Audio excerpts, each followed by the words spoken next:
Dr. Evis, and I really appreciate that. That is right. This is the first chapter of my dissertation, so any feedback would be very good. I'd be happy to get feedback at the end of my presentation. So, yes, I think I don't need to introduce myself because it will be included in my presentation. Okay, so I can start now. All right. So thank you again for being here with me and showing interest in my work. This has been part of my, as I mentioned, it's the first chapter of my dissertation. So we're looking at the vulnerability of and self-perceptions of psychological resilience in Puerto Rico. And it has always been my practice to introduce myself to let you know my positionality, if I even have the right to do this research or not. So I am from the Philippines. I'm not Puerto Rican, although my name kind of sounds like, but I'm from the Philippines. I've worked mostly for a non-government organization when I was back there. They're in Denver, Colorado, Build Change. So they went to the Philippines to help rebuild houses that were devastated by hurricanes. We call them typhoons back there, and also earthquakes. And so I've done a lot of technical assistance as an engineer, but I also like doing things hands-on. So I grab the pallet and do block laying sometimes and show builders how to do it correctly. And for a bigger picture, we eventually went to more vulnerable communities for pre-disaster mitigation in anticipation of earthquakes, which you would never guess. And because of that, I grew interest in the overall disaster management. So I decided to come to the United States and study at Iowa State University. I feel so fortunate that I found a project that was for Puerto Rico. So we look at vulnerable communities in Puerto Rico. Part of the project was funded by EPA, which also looked into communities that some are unsewered, some have sewage, but some are not connected to the sewage. So we also looked into water quality. But for my part, I did housing vulnerability. And to make the long story short, I am now working for a private company. It's a pretty awesome, I mean, not pretty awesome, it's a really awesome company. It's called Fergram. I'm here in Illinois, and we are consultants. We provide designs, and we supervise construction of wastewater treatment plants. A lot of our communities are small town communities, and we help provide them access to loans and grants provided by EPA or USDA. So it feels great to be able to continue my passion from my PhD to where I work now. Anyway, so yeah, so that's pretty much what I'm up to right now. We can go back to my research. It's the obvious observed problem. I think, of course, everybody knows about the Hurricane Maria in 2017 that caused about 1.1 million houses damaged in Puerto Rico. They lost electricity, as you can see here in the map. That was how much difference there was in power. Te oigo. Excuse me. Okay. I'm so sorry. That's fine. That's fine. All right. Anyway, yes, and as an engineer, we always look at housing vulnerability. Everybody knows what happened there. There were roof damage, wall damage, interior damage, exterior damage, foundation damage, and pretty much everything in their property were damaged. And of course, like the bigger picture consequence of this problem is that disasters affect a person's psychological health and overall experience in life. So it's really like the quality of life that you have after a disaster. It affects your psychological health. So why are we still talking about resilience? So we already know, or if you do not know, the definition of psychological resilience is the ability to bounce back after experiencing distress, for example, a disaster. And but the importance of psychological resilience, sometimes people call this personal resilience. It helps to protect you from mental health conditions such as depression and anxiety. So it helps overcome adversities, just like disasters or any loss of property or life. So again, I would reiterate, as engineers, this is what we care about. Damage, housing vulnerability. I've already mentioned roof damage, wall damage, interior damage. But what else is happening in Puerto Rico? So we can look at the other vulnerabilities and the people living there. So there's an irregular distribution of the age population, as you can see here. If you can, please give me a thumbs up if you can see my mouse pointer. Thanks. So yes, you can see that it's there's a lot of population here with like older adults, and then I think also because of the exodus, people moving to the mainland US, finding jobs, there's lesser population of the younger generation. One more thing is that even before the hurricane, there were schools that were closed down due to some maybe political issues or other influences from the mainland.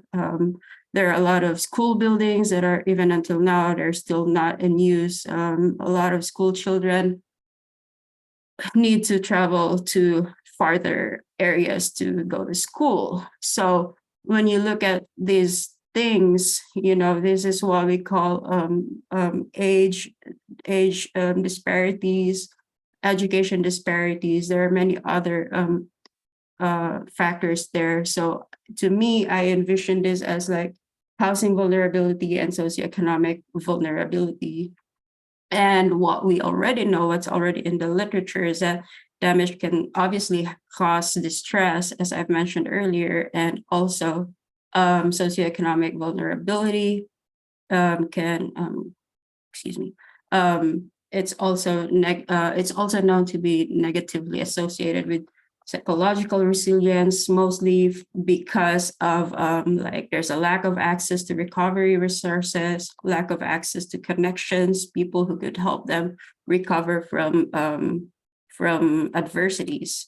So if you look at it in a big picture, there's a whole lot of factors influencing your psychological resilience. So my hypothesis is that yes, it's obvious housing vulnerability can influence your psychological resilience.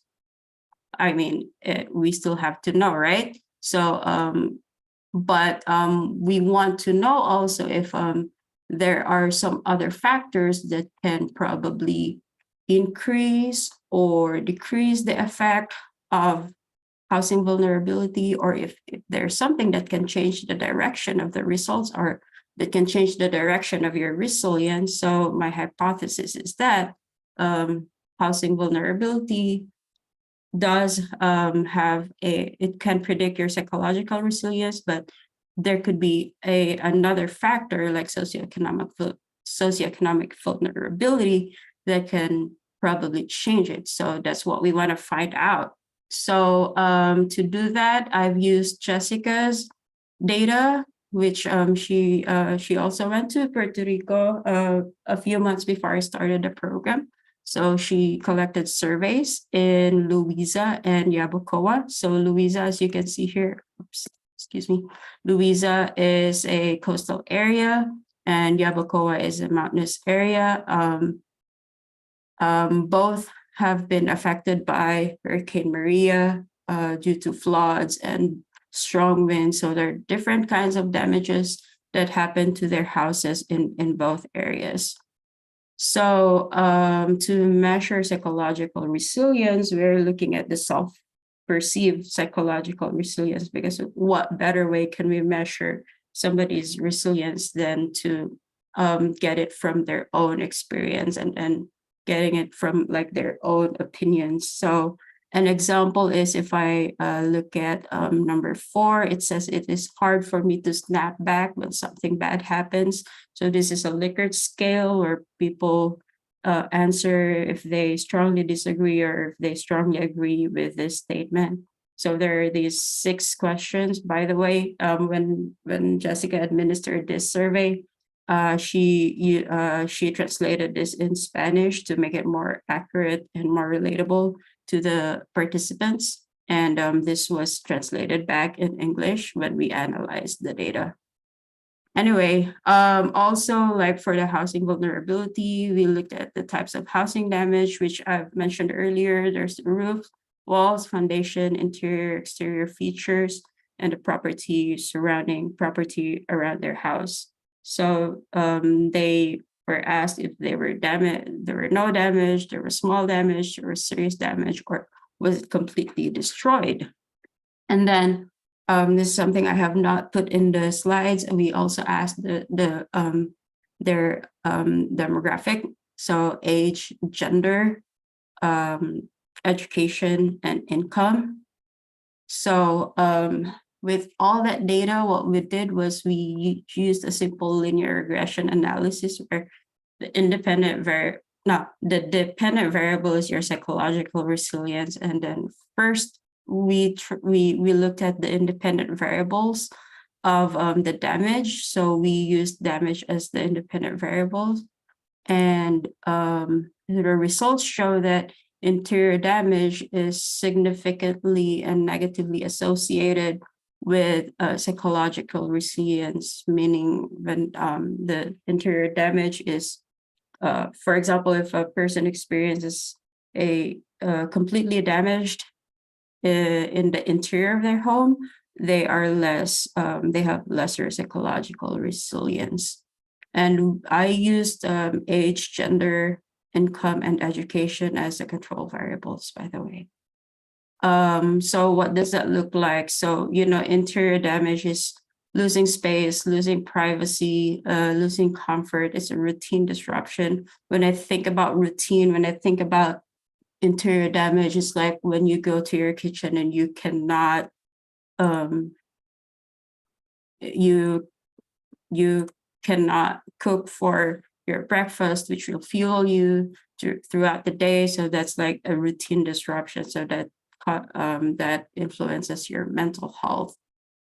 And so another analysis we did was to look at the independent variable, look at socioeconomic vulnerability as the independent variables. And there is a significant association between education and psychological resilience. It is a positive association to psychological resilience, meaning higher education results to higher psychological resilience. So what does that mean, right? So higher education provides you knowledge, resources, connections, action plans. You'll be able to communicate more. It's all like education can provide you all that, not all, but most of the things that you will need for example, for recovery processes. So that's how it looks like. But we're not going to stop there. What I really want to know is that how the socioeconomic vulnerability influence the relationship between housing vulnerability and psychological resilience. To put that in a very simple analogy, I'm providing an example. If my independent variable was ice cream, will ice cream make me happy? I guess so, right? Like, of course, ice cream. I love to eat. I love food. Ice cream makes me happy. But how about if I put sauce in it? Would it make me happy? Of course. I mean, if there's toppings, there's chocolate, of course, that would make me happy. But what if the topping is ketchup? So it depends, like what toppings you put on there. I would probably be not happy having ketchup on my ice cream. But you don't need to take this literally, but that's just like my simplest way of explaining what is interaction effect. So we are combining independent variables. So our main independent variable is the housing vulnerability, and the socioeconomic vulnerability also influence the effect of your psychological resilience. Maybe it depends, right? So this is what I did. I ran an analysis, and it turns out that interior damage and education have a significant interaction effect in your psychological resilience. So what does that look like?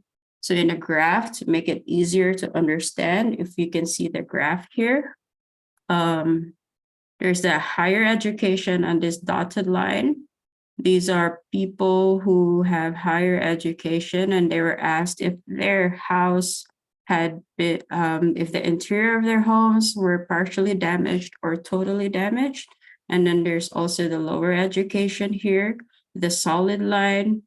They asked the same question if the interior of their homes were partially or totally damaged. As you can see, for the lower education, it does not change that much, whether it's partially or totally damaged. Their psychological resilience, if you can see on this axis, it's still pretty low. But for people with higher education, it seems that people with higher education, when there's like totally damaged, they still feel they perceive themselves to be still pretty resilient.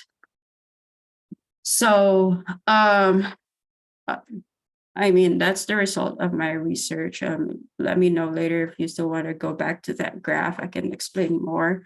But what I want to point out here is that for practical contribution is that the result of this study calls for a response policy that provides prompt reconstruction assistance to households, because most of reconstruction assistance, what we see is people will just provide you new roofs, new roof sheets, new plywood sheeting, maybe like a few sacks of cement. But like what can probably make them feel more resilient, what can make them feel more able to bounce back is if you can give back their routine, you can give back their privacy, you can give back the normal setting in their homes, which is the interior of their homes. And another point there is that with the education, so this result calls for education reform to make education more accessible to Puerto Ricans. Again, as you can see in this graph, the red dots are the ones that are close, so there's still a lot. I would have to admit, this year I have not checked any updates, but if you see like from 2018 to 2019, there's still a lot of school buildings that are closed. When I was there in 2021, I would see a lot of school buildings that are not used. As I've mentioned earlier, school students would have to travel to nearby neighborhoods to get to school. So if it would be better if school was more accessible. And also this photo I'm showing is something that I've seen around Puerto Rico in some public areas. There have been a lot of resources to support mental health, which is really great. And I think reinforcing that and having a multidisciplinary approach to offer resources would even be greater. And going back to my theory, wherein resilience theory actually talks about, let me look at my cheat sheet because I'm, yeah, so let's say like, so any type of diversity, which could, resilience theory says that any diversity can be mediated by a certain process. So for example, an adversity having housing damage, it can be mediated by a certain process or a certain factor, let's say socioeconomic vulnerability. It